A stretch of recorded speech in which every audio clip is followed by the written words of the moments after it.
Hi friends, అందరూ ఎలా ఉన్నారు? అందరూ బాగుండాలి, అందులో మనం ఉండాలి.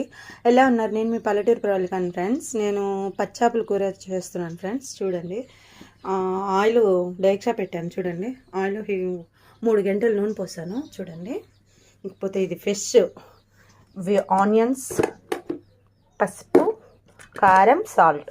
నేను వేసే fish curry only just oil heat అయితే ఆనియన్స్ దాంట్లో వేసేసుకున్నాం. చూడండి ఫ్రెండ్స్, ఆయిల్ హీట్ అయింది, ఆనియన్స్ వేసుకున్నాం. ఇలా వేసుకోవాలి ఆనియన్స్. ఏమండో ఇది మర్చిపోయాను, చింతపండు కూడా ఉందండి.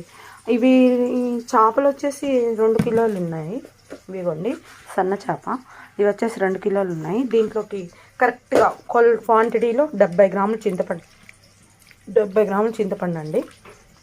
కరెక్ట్గా చింతపండు కూడా బాగా నానిపోయింది.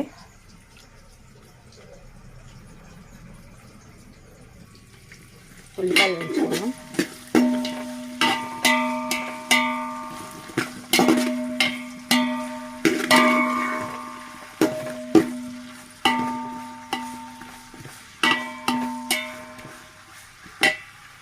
వేగుతున్నాయి.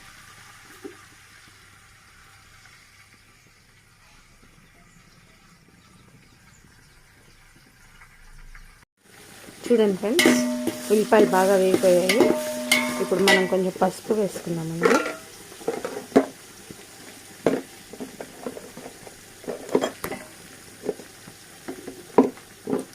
ఇదిగోండి ఫ్రెండ్స్, పసుపు ఎంత? 1 స్పూను. ఇందాక 1/2 స్పూన్, ఇప్పుడు 1/2 స్పూన్, 1 స్పూన్ పసుపు ఫ్రెండ్స్.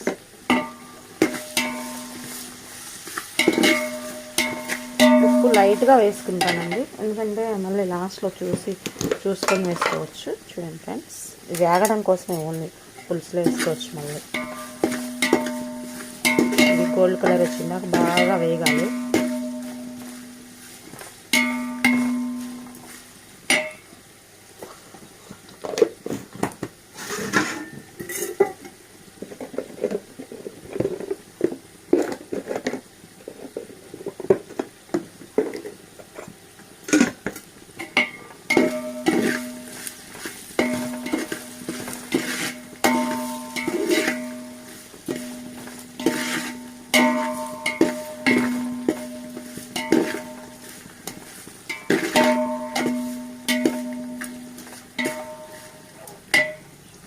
హాయ్ ఫ్రెండ్స్, ఇదిగోండి చూడండి, ఆనియన్స్ కూడా బాగా గోల్డ్ కలర్లో వచ్చేసాయి. చూసేయండి ఫ్రెండ్స్, చూడండి ఫ్రెండ్స్, బాగా వేగాయి. కాకపోతే మనం చింతపండు పులుసు పోసేస్తున్నాం. ఇదిగోండి చింతపండు పులుసు పోసేస్తాను. ఇంకొంచెం చింతపండు కావాలి. ఆల్రెడీ మనం కలిపి పెట్టింది ఉంది కదా, దాంట్లో కొంచెం వాటర్ యాడ్ చేసి కొంచెం పులుసు తీసుకున్నాం ఫ్రెండ్స్.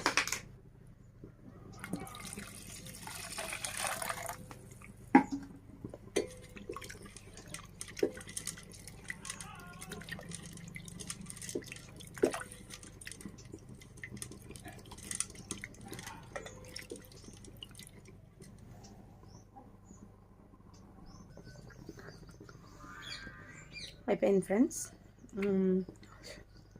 వేసేసాను చింతపండు పులుసు మొత్తం వేసేసాను. ఇంకా దీంట్లో మనం పోతే కారం వేసుకోవాలి.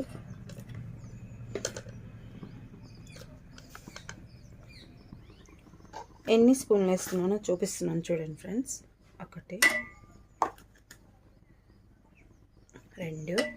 మేము కారం కొంచెం స్ట్రాంగ్గానే తీసుకుంటామండి, తక్కువేం తీసుకోను. నాకు వచ్చేసి 5 స్పూన్ల వరకు పడుతుంది. నేను నిండా వేయట్లేదులేండి, చూడండి, ఇలా 5 స్పూన్లు కారం పడుతుంది. 5 స్పూన్లు వేసేస్తాను.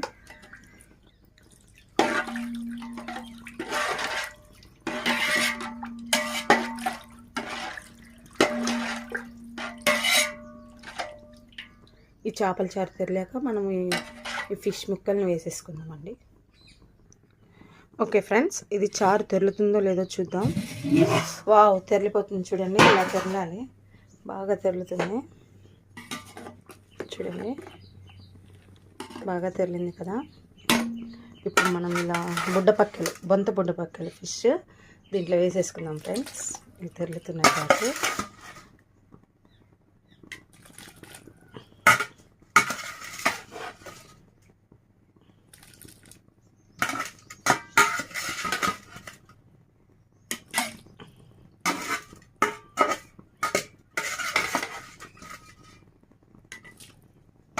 ఇవి ఎంతసేపు ఉడికించాల్సిన పని లేదండి, కొంత సమయం అయితే సరిపోతుంది ఈ పచ్చాపలకి. ఇవి బొంత గుడ్డు పక్కలన్నమాట. పులుసు ఆల్రెడీ తెరిలిపోయింది కాబట్టి గట్టిగా 10 నిమిషాలు అన్నీ వేసేసాం కాబట్టి 10 నిమిషాలు అయితే తెల్లిపోతుంది. ఈ పులుసు చపాతీలోకి బాగుంటుంది, సొద్ద రొట్టెలోకి బాగుంటుంది, జొన్న రొట్టెలోకి బాగుంటుంది. ఈ బొంత బుడ్డపక్కల పచ్చాపల పులుసు అన్నిట్లో బాగుంటుంది. అప్పుడప్పుడు తాతూ అంటుంటాను, ఏమనుకోకండి, కొంచెం కొత్త కదా, యూట్యూబ్లో వీడియోస్ తీసి అప్లోడ్ చేయాలో. ఇంకా అయిపోయింది ఫ్రెండ్స్. ఇంకా ఇది కూడా ఇంకా ఇందాక ఎలా మరిగిందో తుకతుక అని ఉడికే వరకు మనం మంట పెట్టుకొని హై ఫ్లేమ్లోనే ఉంచుకోవాలి. బాగా ఉడుకు పట్టాక దించేసుకొని తింటే సూపర్ ఉంటుంది ఫ్రెండ్స్. ఇది పల్లెటూరు స్టైల్లో పల్లెటూరు ప్రవళిక వంట. మీకు ఎవరికైనా నచ్చినట్టయితే లైక్ చేయండి, షేర్ చేయండి, కామెంట్ చేయండి. అందరూ వండాలి, అందులో మనం ఉండాలి. Bye bye friends. ఇదిగోండి ఫ్రెండ్స్, నా పచ్చాపల కూర సూపర్ సూపర్.